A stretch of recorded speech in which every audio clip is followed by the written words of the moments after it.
What's up? It's your boy Kevin to turn on this motherfucking YouTube shit. This is serious. Wow,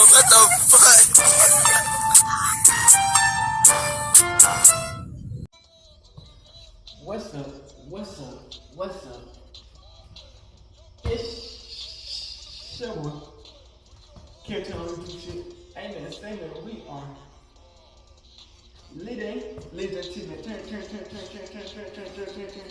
Turn. Motherfucking day. Straight up outside. Big crib in the game. Outside shit, man.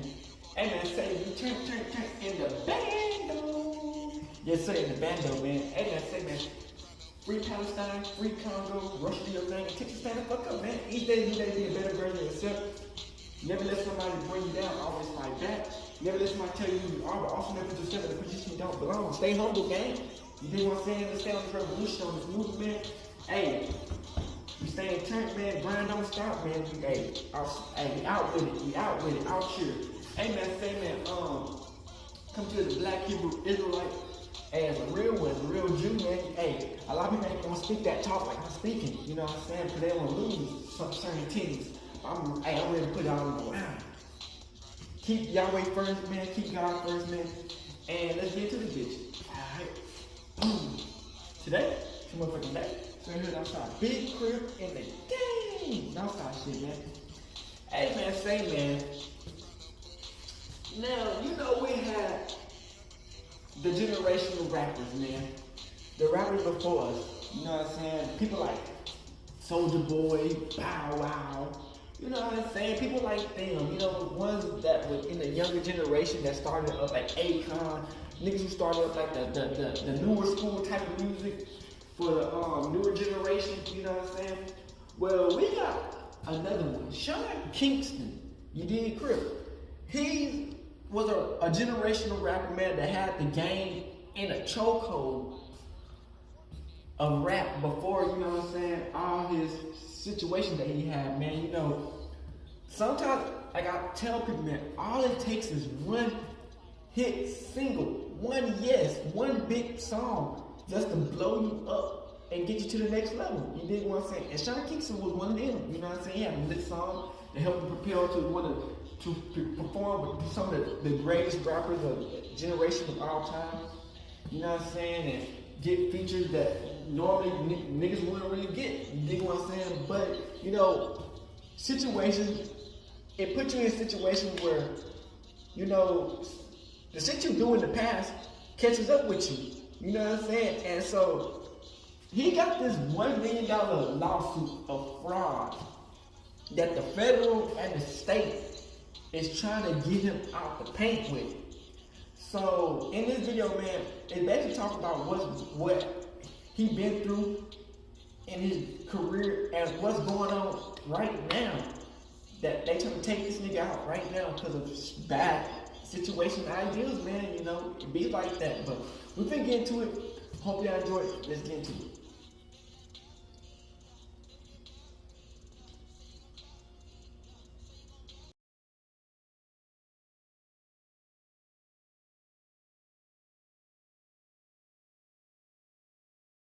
That boy Sean Kingston, man, what happened to him? Sean Kingston was one of the biggest stars in the late 2000s and blew up with his first single when he was only 17. But he fell off fast, and now it looks like it's all over for Sean Kingston after he and his mom were arrested by a SWAT team after allegedly stealing over $1 million. The story behind his downfall is wild, and today we're breaking the whole thing down. Sean Kingston was born in Miami, Florida, but his family moved to Kingston, Jamaica when he was 6 years old. Sean was around music from an early age, and his uncle is a famous music producer in Jamaica named Lawrence Jack Ruby Lindo. When Sean was in high school, he moved back to the US to focus on his music career. Sean built a fan base by releasing his music on YouTube and MySpace. Sean had a song called Life is Hard that was doing well on the MySpace indie chart, so he started sending it around to different producers and A&Rs. That got the attention of Matt Tobin and J.R. Rodham from Beluga Heights Records, who helped him sign a joint partnership deal with their label and Sony Records. At the time, Sean Kingston was more of a rapper, but Matt and J.R. saw way more potential in him as an R&B singer and pop star, so they convinced Sean to start going in a more melodic direction to make his music sound more marketable. Sean ended up getting a new deal with Epic and Koch Records and started working on his debut album, which is when he recorded the hit single, Beautiful Girls. Sean had already finished the album, and Beautiful Girls wasn't even on it. Take You There is supposed to be the lead single, but Sean was listening to the radio and heard a track called Stand By Me by Benny King. Sean got an idea and told his producer JR that he wanted to flip that sample, but give it a more reggaeton pop sound. They drove to the studio and stayed up till 4 a.m. working on the song, which was called Beautiful Girls. When it was done, they knew they had a hit. Sean turned the album into the label, and they agreed to drop Beautiful Girls as the main single, and it was a worldwide hit right away. It not only went to #1 on the Billboard chart in the US, it also topped the charts in Australia, Canada, New Zealand, Ireland, Spain, and the UK. Basically overnight, Sean went from being an unknown kid dropping songs on YouTube to one of the biggest pop stars in the world. He dropped his debut album in July 2007, which featured more hits like Take You There and Me Love. After that, Sean started touring the world as an opening act for artists like Gwen Stefani and Beyonce. By March 2008, his album was certified gold after selling more than 500,000 copies.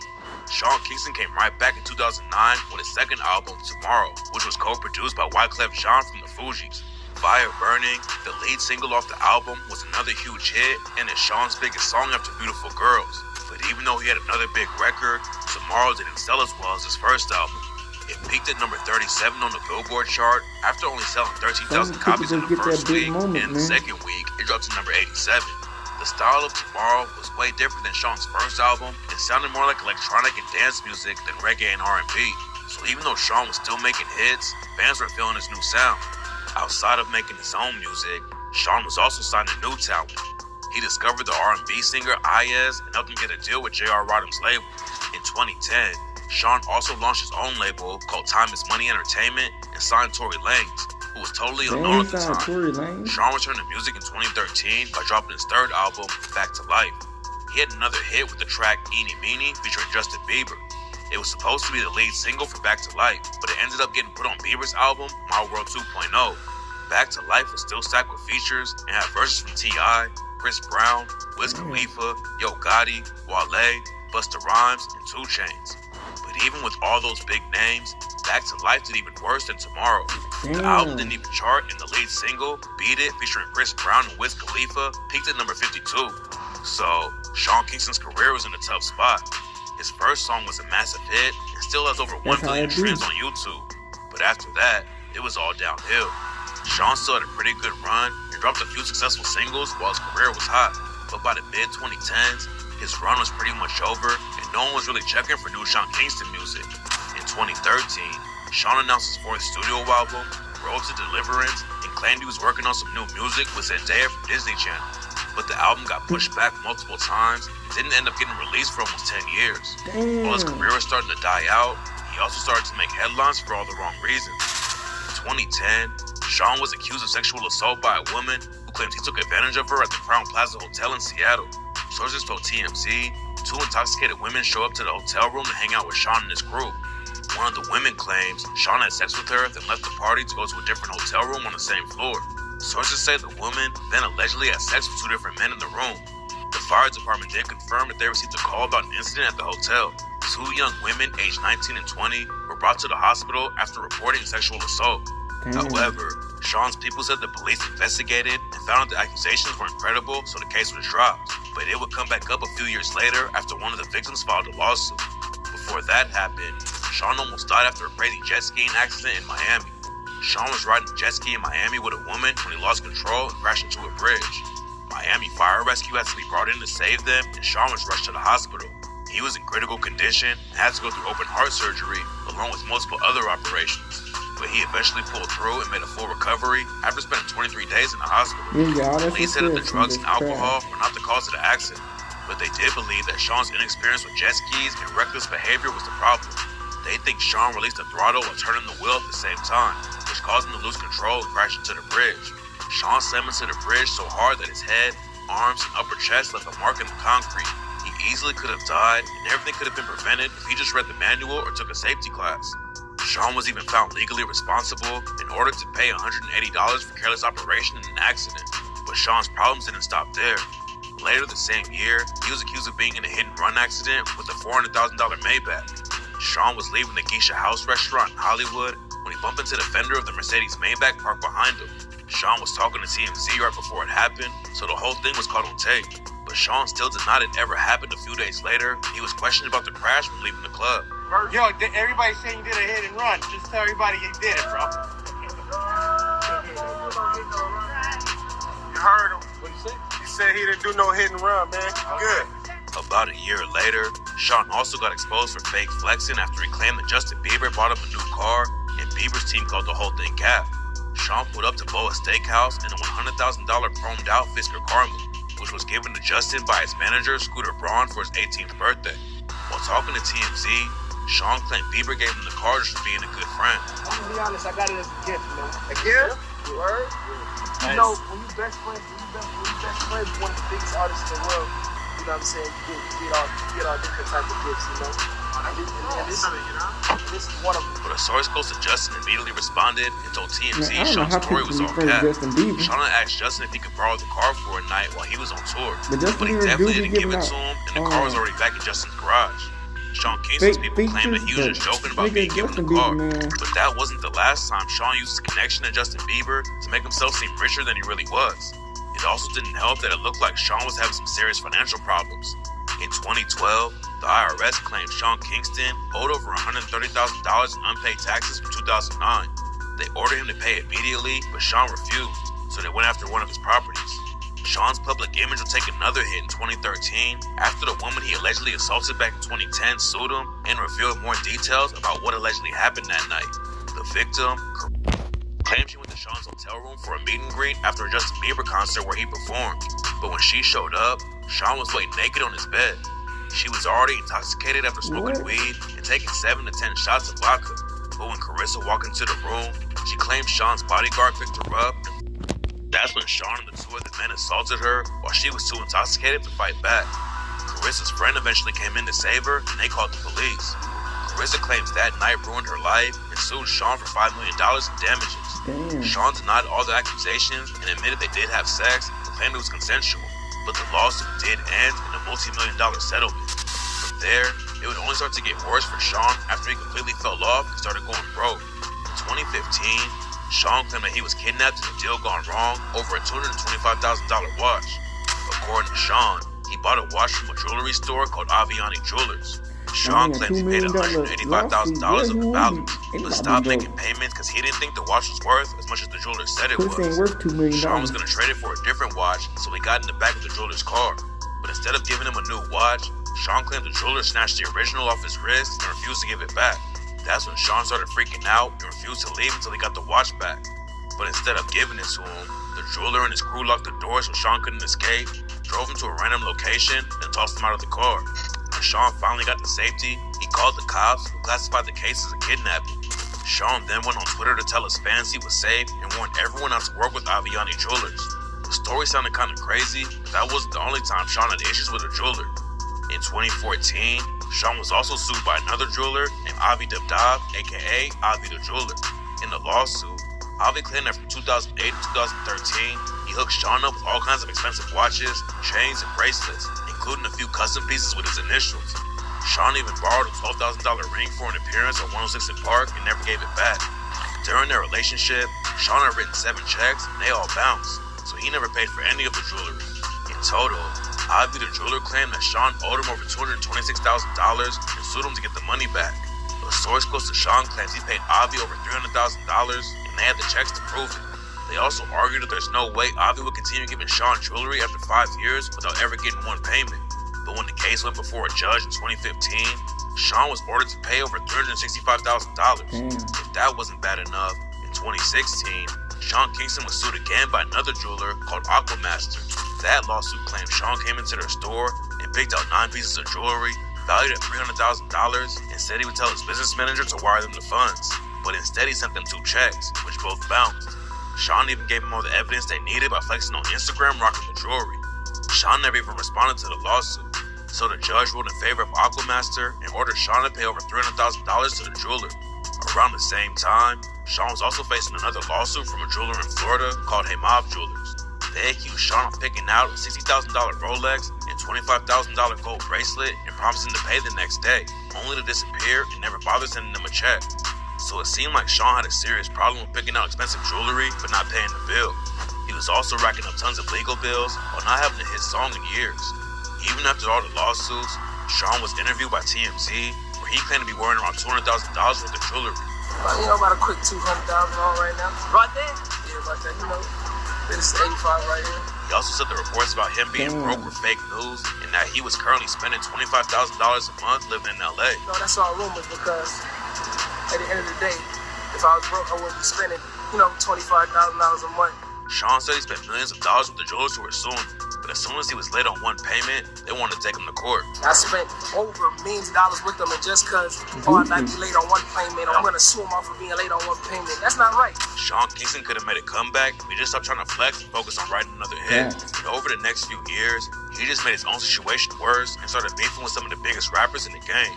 At the same time he was dealing with all those crazy lawsuits, Sean also had a $300,000 chain snatch while he was at a nightclub. Sean was at the Penthouse nightclub in LA when he was approached by two dudes, which turned into a fight. During the altercation, they ended up snatching Sean's chain and fleeing the scene. Sean wasn't the only celebrity at the club that night, and Meek Mill and the Game were both there to watch it happen. Neither one of them was involved in the robbery, but the Game later accused Meek and Sean Kingston of telling police he had something to do with it. The Game took a shot at Meek for snitching on the track 92 Bars, where he raps, "Bang the rat shit at Denny's and fly herself back to Philly. She got a couple mil and she don't even know Meek. And ever since that nigga snitched on me, we just don't speak. See, that shit you got with Drake is like a slow leak. Blood'll be dripping like Niagara if I poke Meek." After dropping the diss, the Game also started clowning Meek Mill on social media. He posted a photo of himself with Nicki Minaj, who Meek was dating at the time. In the caption, Game wrote, "The last time Nicki held a real nigga. Hashtag 7th grade body having ass nigga.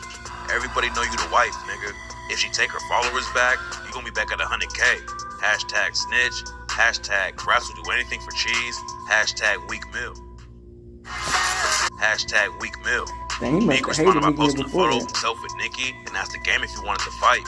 Sean Kingston then got himself involved in the beef by siding with Meek. He posted a video on Instagram where he claimed that he and Meek left the club at the same time and neither of them cooperated with the police. But that only pissed off the Game even more because he posted a video on his Instagram dissing Sean and giving his side of the story. The Game claimed that Sean called him right after his chain was snatched and asked for his help getting it back. The Game told Sean he'd see what he could do. Called my phone, said, "Game, big bro, somebody robbed me. Can you help me get my chains back?" I told your fat ass that I will fucking see what I can do. But a few minutes later, Sean called back and said he just got off the phone with Meek, who said the Game had set it all up. Meek called you and told you that I had you set up and robbed in the club. Sean then called the police himself and filed a lawsuit against the club for letting the robbery happen. Sean allegedly had Meek on a three-way call with detectives where they both accused the Game of setting it all up. Then you sued the club, called detectives, then you called detectives with Meek on the phone, let them speak to Meek, incriminate me and my fucking entourage saying that we fucking robbed you, nigga. They had detectives knocking on my fucking door, nigga, at my crib, nigga. The Game also called Sean fat and made fun of him for getting beat up and having his chain snatched, all while his crew let it happen. I wonder how many peanut butter and jelly sandwiches Meek had to make your fat jelly bean smuggling ass to fucking switch up on his Instagram when you know fucking well in the club, ran for all your fucking jury, you ain't do shit, your niggas sat there and watched you get robbed. Sean Kingston's lawyer backed up his client and said that Sean never cooperated with police and that the Game was never mentioned in the police report. The lawyer admitted that they were suing the club, but they had nothing to do with it. If that wasn't bad enough, not long after all that, Sean also got into a beef with the Migos that turned violent. At the time, the Migos were beefing with Soulja Boy. Soulja Boy claimed he heard Quavo diss him first on the song, so he fired back with his own diss track called Beef. They started going back and forth dissing each other on social media. At one point, Soulja Boy claimed that he texted Quavo his address so they could handle it in person and catch a fade, but Quavo refused to pull up. "I texted him the address to my house. Who do that? Who do that? Keep it real. Who do that? I texted nigga address to my house, bro. Nigga still ain't came, bro. The truth coming out, nigga." Soulja claimed that Sean Kingston was there and saw it all. Sean confirmed that Soulja was telling the truth and said that Quavo could have ended the beef right there by agreeing to fight and keeping it off social media, but Quavo never showed up. Shit crazy though, bro, because at the end of the day, I was right there. Nigga said pull up, he want to fight one-on-one. This shit ain't had to go to no social media. Nigga was going to try to, you know what I'm saying? Nigga said you want to hit. Nigga said let's go, let's fade. You know what I'm saying? Niggas want to fight one-on-one. Niggas was trying to take it to no social media, no diss song, no nothing. Young Thug even got involved to warn Sean not to get in the middle of the beef and let Soulja Boy and the Migos handle it themselves. That shit with Soulja Boy and Quavo the Migos, Let that shit be with them. Sean Kingston, relax. Cause we ain't gonna do too much playing, man, so relax. Stay out of that. But Sean Kingston clearly didn't listen because he ended up getting jumped over it a few months later. Sean was at the Sands Expo and Convention Center in Las Vegas when he ran into the Migos, which led to an argument over the situation with Soulja Boy. A huge fight broke out, and Sean ended up getting stomped out by the Migos crew. Someone in Sean's crew even pulled out a gun and fired a shot, but it didn't hit anyone. By the time police showed up, Sean and the Migos were already gone. Sean was later questioned at a traffic stop and was supposedly being cooperative without giving any names. The Migos were not arrested over the fight, but the game didn't miss its opportunity to clown Sean, posting a meme on social media with the caption, "I'm psychic. Sean Kingston's fat ass gonna get jumped in Vegas 30 minutes ago." So Sean was getting beat up and disrespected left and right while starting beef with half the rap gang. After that, things were pretty quiet for Sean, using the name Sean Kingston unless it was something negative. He hadn't dropped a popular song in over 10 years, and by that point, his fans had already moved on. In 2019, Sean was arrested outside of Dino's Chicken and Burgers in LA after he was seen waving around a pistol. Witnesses on the scene said that Sean's car was blocking the exit of the parking lot, which pissed people off. Sean reacted by throwing ice at the window of the restaurant to scare people eating inside. At one point, he pulled out a gun and started waving it in the air. So, someone called the police, and Sean was arrested while the whole thing was captured on video. In 2021, Sean was also accused of assaulting his producer and dragging him down the hallway at gunpoint. A producer who goes by the name Godlike claimed that he'd been living with Sean for around 3 months while working on music. One day, Sean called him down to the basement around 2 a.m. to film something. The producer claimed his phone was dead, so he went to grab his camera from upstairs, but couldn't remember the name of the app he needed to transfer the files. Sean started getting frustrated, which is when he allegedly attacked the producer and started punching him in the face. He then dragged the producer into the hallway while holding a gun and told him to get out of the house. The producer claims he was left with minor cuts on his face and filed a police report. It's unclear if anything serious happened after, but Sean was clearly spiraling out of control. In 2022, Sean finally dropped his 4th album, Road to Deliverance. It was supposed to be his comeback album that would win back his fans and show he still had potential as an artist, but the album didn't make any waves, and it really didn't do much to help Sean's career. By that point, it was pretty obvious that Sean Kingston was not making a comeback in music, but no one had any idea what he was really doing behind the scenes to support his lifestyle. Even though his career was nowhere close to what it once was, Sean still had an expensive lifestyle. In 2023, a jeweler called Dream Watch claimed he was owed over $1 million for 2 watches that were never paid for. A representative from the company flew from Malaysia to LA to deliver the watches, and Sean promised to wire the money, but he ignored their multiple payment requests and failed to respond to legal papers when they sued him. It turns out that was only the beginning. In 2024, a SWAT team raided his house in Florida and arrested Sean and his mom Janice Turner on multiple counts of fraud. Sean was hit with 10 counts, and his mom was hit with 8 counts for allegedly ripping off multiple jewelers, banks, and other businesses. The most serious charge was for committing an organized scheme to commit fraud. It all started with a complaint by a company called Verver Entertainment, who claimed Sean owed them over $100,000 for a TV he stole.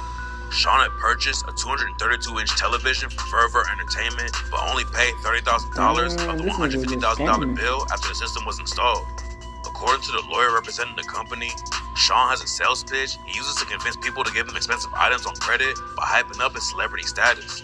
When he went in to buy the TV, Sean claimed that he still had a working relationship with Justin Bieber and other big celebrities. He even promised to produce a promotional video with Bieber in it if they would agree to sell him the TV on credit with a lower down payment. But after it was already installed, Sean started making excuses about why he couldn't pay and ignored all the future requests for payment. During the raid, police also took several other expensive items that he hadn't paid for, including an $86,000 customized bed and a $160,000 Cadillac. Sean still owes close to $500,000 in jewelers he ripped off, and he also allegedly stole $200,000 from Bank of America and $100,000 from First Republic Bank. So in total, Sean and his mom are accused of stealing over $1 million worth of cash and products. Sean denied he did anything wrong. After the raid, he posted on Instagram, "People love negative energy. I am good, and so is my mother. My lawyers are handling everything as we speak." But he was denied a bond because when he was arrested, he was already on probation for 2 years for trafficking stolen property. His mom, Janice Turner, was eventually released on a $160,000 bond, which was pretty high because she has her own criminal history. In 2005, Janice served 16 months in prison after being found guilty of federal bank fraud. So they both have a long history of scamming people. Damn. It seems like Sean Kingston has been getting away with this kind of stuff for years and hasn't faced any serious consequences. He probably thought he could get away with it forever and keep using his celebrity status to finance his expensive lifestyle. But it's hard to keep that up forever, and it was only a matter of time before it all came crashing down. Yeah, Sean Kingston been spazzing out, man. You know, as I see Sean Kingston, man, he had the whole rap game in a chokehold to now pleading not get it to a $1 million fraud. This is insane. Good for Sean Kingston and his mom right now. Now, if you don't know, him and his mom were indicted by a grand jury back in July on 1 count of conspiracy to commit wire fraud and 5 counts of actual wire fraud. Right, in the initial warrant that was issued for him and his mom, they said that from October of 2023 to March of 2024, Kingston and his mom stole nearly $500,000 in jewelry, more than $200,000 from Bank of America, $100,000 from First Republic Bank, $160,000 from a car dealer, and $86,000 from a maker of customized beds. Right? That's what the initial warrant was issued for and what the indictment was all about. Now, additional charges would be added onto that. For example, Kingston got accused of stealing a $150,000 television from a micro LED television maker. And why the hell a TV cost $150,000 in the first place is beyond me. But this is what the government was alleging Sean Kingston and his mom had done. In total, it was more than $1 million that was allegedly stolen, which led to the police basically pulling the kick door and raiding his mansion that was in Florida, a mansion that his mom was at the time staying in. Now, he wasn't at the mansion when they raided it, but his mom was, so she was arrested. Dozens of deputies have been going in and out all day long, and now we've learned his mother has been arrested. And there certainly has been a lot of movement here at this home over the past few hours. Detectives with the Broward Sheriff's Office, they have literally been here on site all day long. As you can see, there is a mobile command post set up just outside of the home, and all of this has to deal with some very pricey equipment that allegedly was never paid for. A high-profile raid underway Thursday at this multi-million-dollar home connected to musician Sean Kingston. According to this court document, a company called Verver Entertainment accuses Kingston of having a $150,000 system installed at the home, but failing to pay for it in full. We know that our property is inside this house right here. Basically a sales pitch that he goes through to defraud people. He's never paid my client for this $150,000 television. More than a dozen deputies with the Broward Sheriff's Office carried out the raid on the Southwest Ranches property, carrying boxes of evidence and even large pieces of something that was kept under wraps. At one point, a Bentley SUV was towed away from the home. We've learned the recording artist's mother, who drives this vehicle, was also here, but arrested. Janice Turner is now in the process of being booked on numerous fraud and theft charges. And it's unclear if Kingston himself will be facing any criminal charges directly tied to this incident.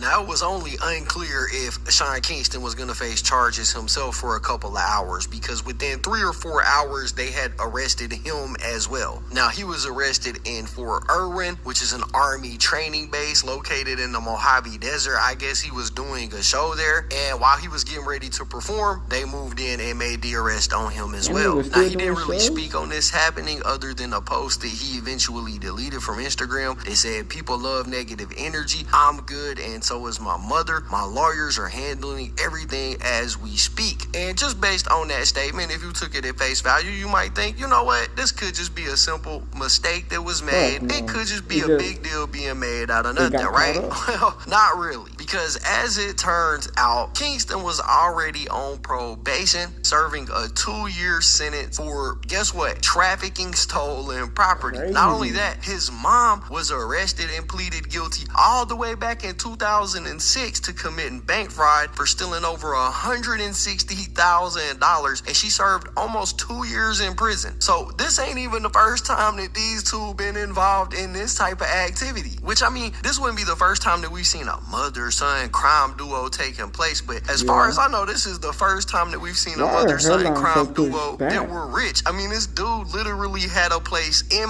Florida that is a literal mansion. Bro's had a ton of hit records in his career. It's just mind-boggling to me. But I mean, I guess this is why financial literacy is so important. Or maybe they're financially literate and they are just also criminals. Because after he was arrested, the people that he quote-unquote scammed started speaking out, and they said that he was doing things like name-dropping Justin Bieber in order to negotiate a better deal for himself, right? And that mixed with the previous criminal history, bro, it just don't look good. So when he initially went to court and it was time to figure out if he would be able to bond out, the judge set a bond amount at $90,000. Now that may seem a bit extreme, but y'all gotta remember, Kingston and his mom, they're facing state charges and federal charges, right? They got state charges for the theft and things like that. They got federal charges for wire fraud. So when the judge was determining what the bond should be set at, he set it at $90,000. Sean Kingston back in Broward, and his latest soundtrack sounds like this. Organized scheme to defraud, criminal use of personal identification, grand theft, fraud, insufficient funds check. The judge reading off a laundry list of his charges after he was arrested in California, where he was performing and brought back to South Florida to face allegations of fraud, more than $1 million worth. And Mr. Anderson allegedly committed these offenses while on probation in the state of California for trafficking in stolen property. Somebody call 911. His mother is also facing those charges, accused of using his name to get luxury goods released to them. And then once they'd get it, investigators say they just wouldn't pay. They'd even name drop other celebrities like Justin Bieber to get discounts. New video dropped on World Star Hiphop's YouTube page using local tent footage of the raid and the arrests to give him street cred, I suppose. Now, bro did eventually make bonding. He's been ever since, which leads us into this next footage, which is kind of funny footage. It's just Sean Kingston and his mom coming out of court, but when they see the news cameras, they start like running away. Bro, y'all just have to see the footage. Look at this. Man, he know he's too damn big to be running like that. Sean, it looks ridiculous running like that, man. Come on. That's crazy. You didn't need to run like that. Come on. Mama looks you kind of thick though. Put that up. Man, what the hell his mama got going on, bro? What are they doing, bro? Bro, come out the courtroom yelling, talking about, Man, I swear you can't make this stuff up, y'all. Anyways, with all of that laid out and said, Sean Kingston and his mom actually just finished appearing in court to face these fraud charges and enter a verdict, and they decided that they were gonna plead not guilty to these charges. They requested a jury trial and also requested that the prosecutors hand over any documentation and things like that they may have against the mom and son duo. And so let's go ahead and take a look at some of the key moments from that. If you've been son duo. And so let's go ahead and take a look at some of the key moments from that. Sir, where you going? Yeah, have a seat. Make sure your phones are turned off. Use your phones outside. Thank you.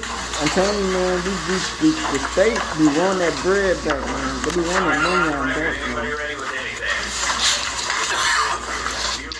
He already wants to say guilty.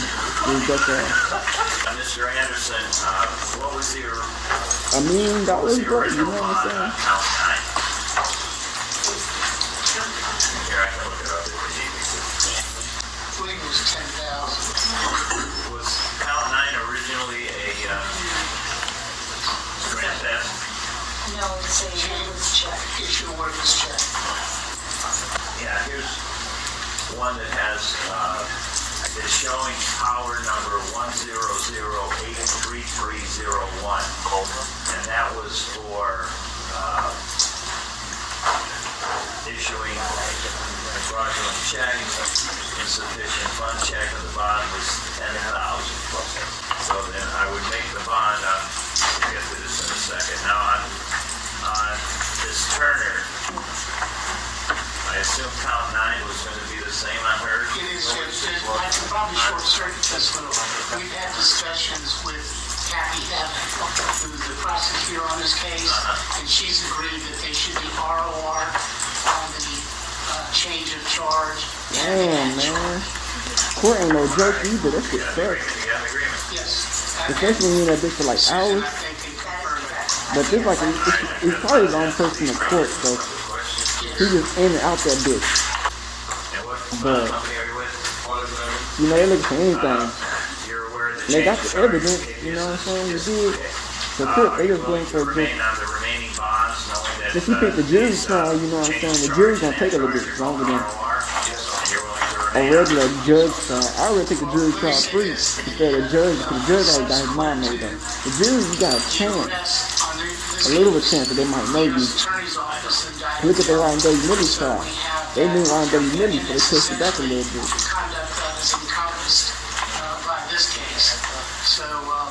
What's the state going to do? They have made a decision yet? You going to fight the defense or not?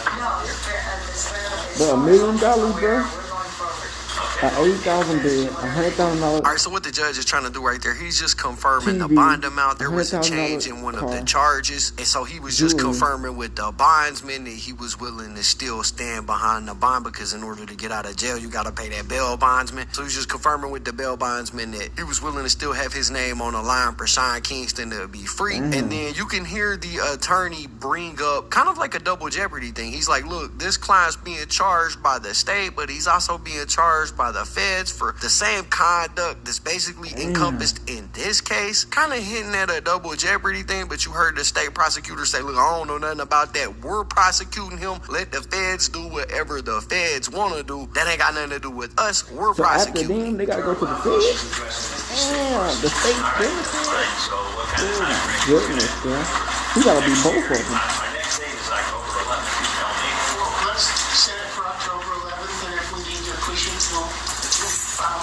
All right, we'll set it for a calendar call on October 11th. Mr. Anderson, Ms. Turner, I need you to remain. You have to be served with this. They're ROR, so there is no affidavit. And don't leave without your notice. A calendar call. We'll see you on October 11th. Mr. Machado, can you come down here for a moment, please?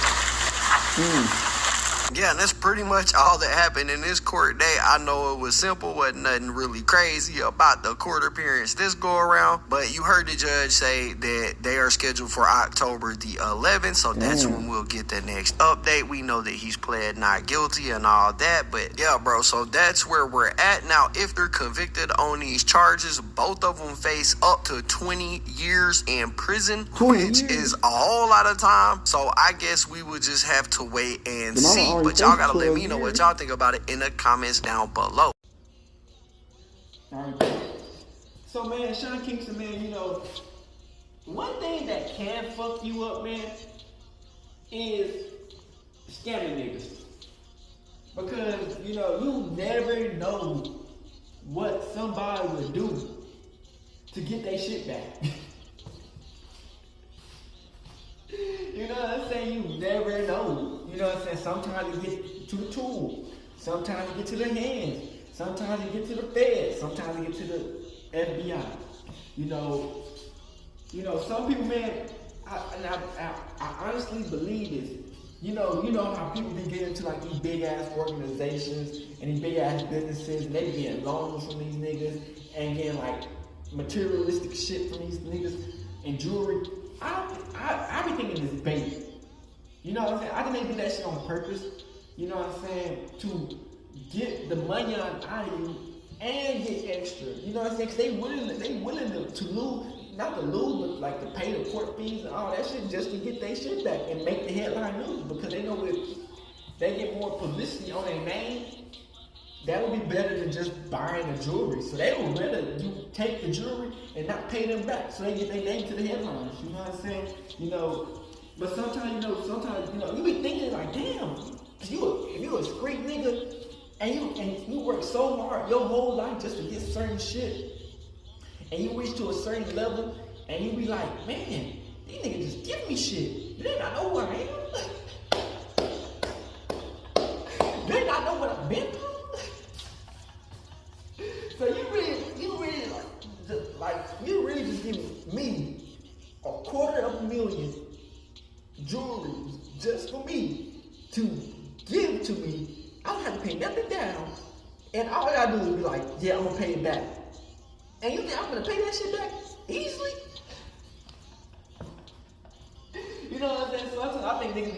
that, man. You know, it's like, damn, nigga, ain't no damn way. Back in the day, if I was, like, that's what they be thinking. Back in the day, if I wasn't my name or who I was, man, ain't no damn way in the hell they'd give me a shot, a chance, a write-up, a slip, anything to, like, you know what I'm saying, crip, to give me that jewelry. But now, because I got a little bit of buzz to my name, I know Justin Bieber, I know this rapper, that rapper, this rapper, and y'all gonna give that shit to me for free. Nigga, y'all be crazy. But you know, it's all fun and games, you know what I'm saying? When you like, you lit as fuck and you living the lifestyle. Until they start ringing your name back. You know what I'm saying? Cause I've been in situations like that, not scamming, but like, with the 12, you be doing certain shit and then it catches up to you and you're like, damn, how the fuck they remember this? This was like 5 years ago. Cause they've been holding that shit in the tuck just to try to get your ass with some certain shit. You know what I'm saying? Or like your family, they were like your parents, they remember some shit that you done back in the day and they try to hold it over your head. Sometimes you get caught in a situation, but in this case, his mama was with him. He like she was like, hey, you do it 3. Sometimes man, I got parents, man, where they will put your name on bills and put your names on shit to get shit for easier paying shit. So they would do certain things just to do it. You know what I'm saying? So I feel like, man, his mama was in that shit 3, but hey, so they trying to beat this federal case. So they facing over 20 years. Hopefully they both can beat this shit, man. His mama already been to the pen. So hopefully they can beat this shit, cause you don't want to see no nigga in prison who was balling back in the day. But sometimes, man, you outlive your means, and you try to do everything possible just to get back to your lifestyle of what you used to live. So and people rather go out crazy and be embarrassed and go and sell your careers and be broke and homeless. You know what I'm saying? So they rather go to prison and just do some bullshit. So I don't know, man. Hopefully they can beat this case, man. We was talking about, man, because he facing like 20 years over $1 million fraud. Him and his mama. So, hey, if they can beat this case, that'd be a blessing from God, man. Because this stuff, they looking like they going through is some bull. TV, cars, jewelry, loans, nigga, you name it, nigga. Hey, it's up and stuck at this point. So, hey, hope y'all just did. Y'all be hood, Northside, gang shit. Hey, Dad, you know dog, when we link up, dog, this shit be legendary. Even though this is instrumental, you the engineer on it, so Kodak everywhere.